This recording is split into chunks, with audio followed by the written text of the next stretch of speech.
Diyaaraddii sidee xulka qaranka Sacuudi Carabiya oo uu dabqabsaday iyadoo hawada maraysa.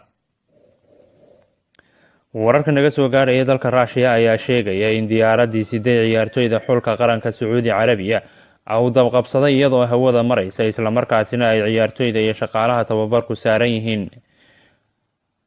Dabka ayaa la sheegay inuu ka dhashay jiinka diyaaradda. Diyaaradda ayaana ku soo dhowaatay garoonka diyaaradaha ee Rostov Airport, waxaana ka kacay dab olol badan dhaliyay ka hor kulanka Sacuudi Carabiya ay la ciyaari doonaan Uruguay.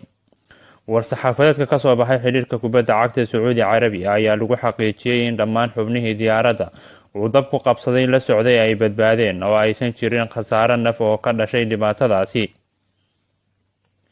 Waxaana war-saxaafadeedka Sacuudi Carabiya lagu xaqiijiyay in wax yar oo farsamo ahaan uga xumaaday mishiinka diyaaradda uu keenay inuu dabkani dhasho, waxaana sidoo kale war-saxaafadeedka lagu caddeeyay in diyaaraddu ka degtay garoonka diyaaradaha ee magaalada Rostov, isla markaasina hadda shaqaaluhu ku howlan yihiin badbaadinta ciyaartoyda xulka qaranka Sacuudi Carabiya ee diyaaradda ay saarayeen dabku qabsaday iyagoo hawada ku jira ayaa soo degay iyagoo argagaxsan, laakiin waxaa jiray qaar ka mida oo weli awoodayay inay duubaan muuqaalka iyo sawirada dhacdadani naxdinta lahayd. Diyaaradda uu dabku qabsaday ayaa ahayd Russia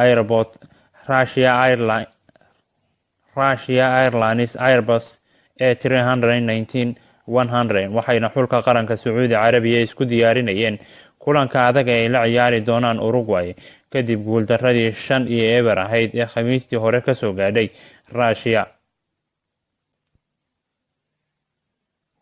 Diyaaraddii sidee xulka qaranka Sacuudi Carabiya oo uu dabqabsaday iyadoo hawada maraysa. Wararka naga soo gaaraya dalka Ruushka ayaa sheegaya in diyaaraddii sidee ciyaartoyda